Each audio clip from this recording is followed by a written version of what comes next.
अस्सलाम वालेकुम। आज की इस वीडियो के अंदर मैं आपको बताऊंगा कि कैसे आप ब्लॉगर की एसईओ सेटिंग कर सकते हैं।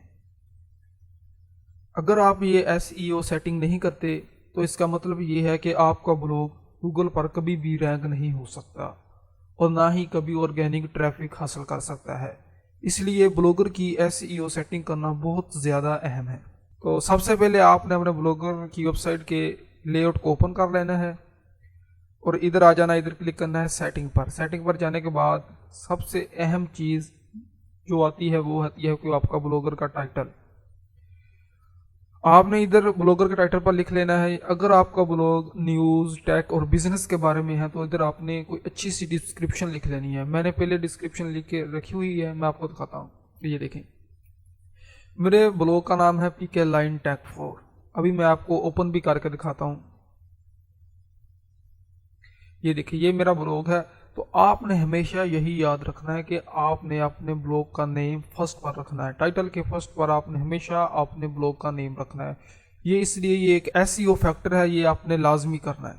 उसके बाद आपने अपने ब्लॉग के बारे में कुछ डिस्क्रिप्शन में, टाइटल में कुछ लिखना है। यानी आपने कुछ लफ्ज़ों के अंदर ये एक्सप्लेन करना है कि आपका ब्लॉग किस बारे में है।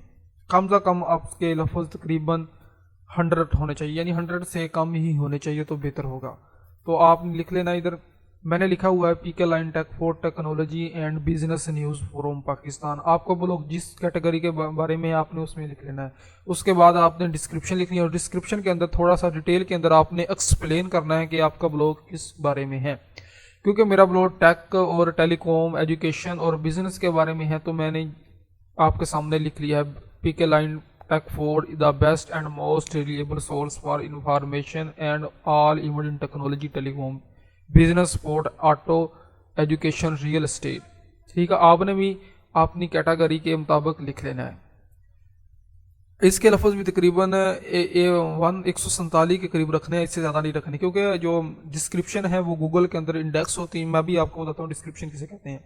मैं गूगल पर सर्च करता हूँ प्रो पाकिस्तानी। ये देखें, ये टाइटल है, इन्होंने टाइटल लाया हुआ, टाइटल लिखा हुआ है प्रो पाकिस्तानी। ये देखिए, ये डोमेन नेम है प्रो पाकिस्तानी। आपने हमेशा अपना डोमेन का नेम टाइटल के शुरू में रखना है, प्रो पाकिस्तानी। उसके बाद ये डिस्क्रिप्शन है, इसने लिखा हुआ डिस्क्रिप्शन। डिस्क्रिप्शन है इसी तरह। ये देखिए, ये हमारा टाइटल है जो मेन में शो होगा जब कोई भी हमारी वेबसाइट को सर्च करेगा। उसके बाद ये हमारी वेबसाइट की डिस्क्रिप्शन है। ये कुछ लिखने के बाद आपने अब अपने ब्लॉग की लैंग्वेज सेलेक्ट करनी है। सबसे बेहतर यही है कि आप इंग्लिश सेलेक्ट करें। बाय डिफ़ॉल्ट इंग्लिश सेलेक्ट होगा तो आपने इंग्लिश ही रहने देनी है। इसको आपने कुछ नहीं छेड़ना, अडल्ट कंटेंट को। उसके बाद विजिबल टू सर्च इंजन, अगर ये ऑफ होगा तो आपने इसे ऑन कर देना है। इसके बाद अगर आप कस्टम डोमेन लगाना चाहते हैं तो इस बार आप मेरी नेक्स्ट वीडियो आएंगी, उस वीडियो के अंदर मैं आपको बताऊंगा कि कस्टम डोमेन कैसे लगाते हैं। फिलहाल आप फ्री डोमेन रहने दें। अगर आपके पास डोमेन खरीदने के पैसे हैं तो खरीद सकते हैं। इसको भी आपने ऑन कर लेना है। ये परमिशन, अगर आप अपना ब्लॉग सेल करना चाहते हैं या किसी दूसरे को एडमिन बनाना चाहते हैं तो इधर जाके आपने परमिशन इनवाइट करना है। उसका ईमेल इधर देना है, उसको इनवाइट भेजेगी, उसके पास आपका ब्लॉग चला जाएगा अगर वो एक्सेप्ट करेगा। इसको भी नहीं आपने छेड़ना। अगर आप अपने ब्लॉग के मेन पेज पर कितनी पोस्ट शो कराना चाहते हैं, मैक्सिमम बेहतर यही है कि आप साथ ही रहने दें। मेरा भी साथ है। ब्लॉगर के मेन पेज पर पोस्ट यही होती है कि आप इस जगह पर कितनी पोस्ट शो कराना चाहते हैं। उसके बाद इमेज लाइट बॉक्स, इसको भी ऑन कर देना है। इसको नहीं आपने छेड़ना, ये कमेंट है। उसके बाद आपने इधर आ जाना है मीटा टैग पर, आपने इसे अनेबल करना है। उसके बाद यही डिस्क्रिप्शन को उठा के आपने इसको कॉपी करना है। इधर से कॉपी करने के बाद इधर आके आपने पेस्ट कर देना है, इसको सेव कर देना है। आपने ये डिस्क्रिप्शन वो वाली शुरू वाली डिस्क्रिप्शन को सेम रखना है।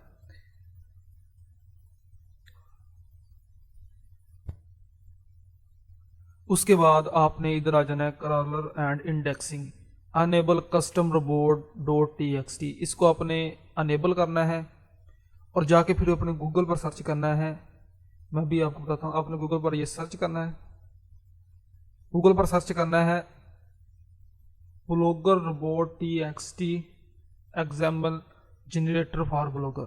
आपने ये सर्च करना है blogger robot T X T file generator. Search करने के बाद दूसरे नंबर पर जो वेबसाइट आएगी आपने इसे ओपन कर लेना है। ओपन करने के बाद जब ये ओपन हो जाएगी, ये देखिए अभी मैं आपको robot.txt फाइल जनरेट करने का मेथड बताता हूँ। आपने अपनी वेबसाइट का इधर से लिंक उठाना, इधर आके पेस्ट कर देना है। पेस्ट करने के बाद शुरू से आपने ये कैंसिल कर देना है। कैंसिल करने के बाद जब आप क्लिक करेंगे जनरेट एग्जाम्पल साइट मैप करने के बाद आपके सामने ये जनरेट हो जाएगा कोड। आपने इसे कॉपी करना है। कॉपी करने के बाद आपने इधर आके क्लिक करना है कस्टम robot.txt फाइल। इस पर क्लिक करने के बाद आपने इधर पेस्ट कर देना है। पेस्ट करने के बाद आपने इसे ओके कर देना है। ओके करने के बाद आपने इधर आ जाना है enable custom robot header tag. इसे ऑन करने के बाद आपने होम पेज टैग पर क्लिक करना है। इसे नो इंडेक्स नो डीपी कर देना है। नो इंडेक्स नो डीपी याद रखना, सेव कर देना है। दूसरे के बाद सर्च पेज टैग पर क्लिक करना है, नो इंडेक्स नो डीपी, इसे सेव कर देना है। उसके बाद पोस्ट एंड पेज टैग इस पर क्लिक करना है, उस कर देना ऑल, फिर नो डीबी, सेव कर देना है। उसके बाद आपके ब्लॉगर की SEO सेटिंग मुकम्मल हो चुकी है।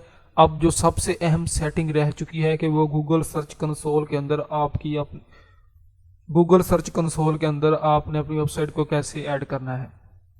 आपने आके गूगल पर सर्च करना है गूगल सर्च कंसोल। अभी मैं आपको सर्च करके बताता हूँ।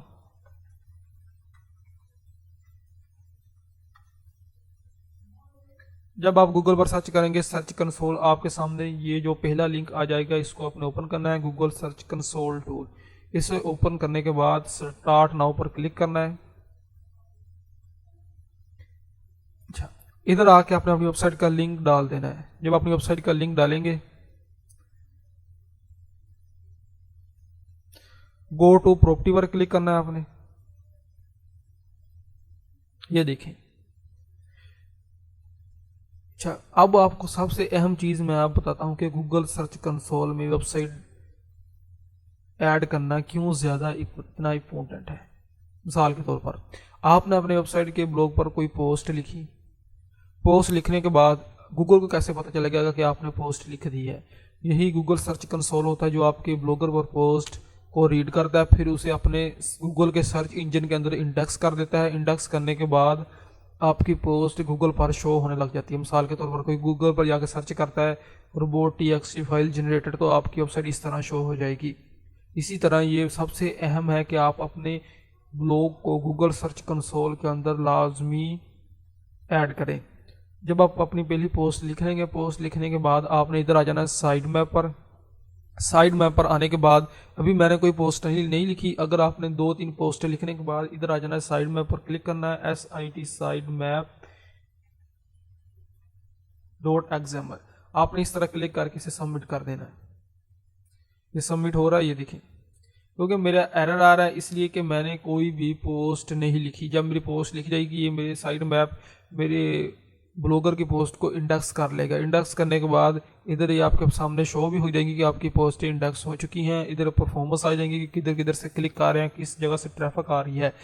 आपने अपनी वेबसाइट को गूगल सर्च कंसोल के अंदर लाजमी ऐड करना। अगर आप ऐड नहीं करेंगे तो आपका डाटा गूगल के अंदर इंडेक्स नहीं होगा। अगर आपका डाटा गूगल के अंदर इंडेक्स नहीं हुआ तो इसका मतलब है कि आप अपनी ब्लॉग पर ट्रैफिक नहीं ले सकते, अर्निंग नहीं कर सकते। Thanks for watching. मिलते हैं नेक्स्ट वीडियो के अंदर। नेक्स्ट वीडियो के अंदर मैं आपको ब्लॉगर का लेआउट चेंज करने का मेथड बताऊंगा, किस तरह ब्लॉगर पर थीम अपलोड कर सकते हैं। ये देखिए, इस पर कोई थीम अपलोड नहीं है टेम्पलेट मिसाल के तौर पर। तो मैं आपको ब्लॉगर के लेआउट की सेटिंग करना सब सिखाऊंगा, किस तरह आपने थीम अपलोड करनी है और पोस्टें लिखनी है, पेजेस बनाने हैं, कैटेगरी बनानी है, अबाउट अस, कॉन्टैक्ट अस का पेज किस तरह बनाना है। मिलते हैं नेक्स्ट वीडियो के अंदर।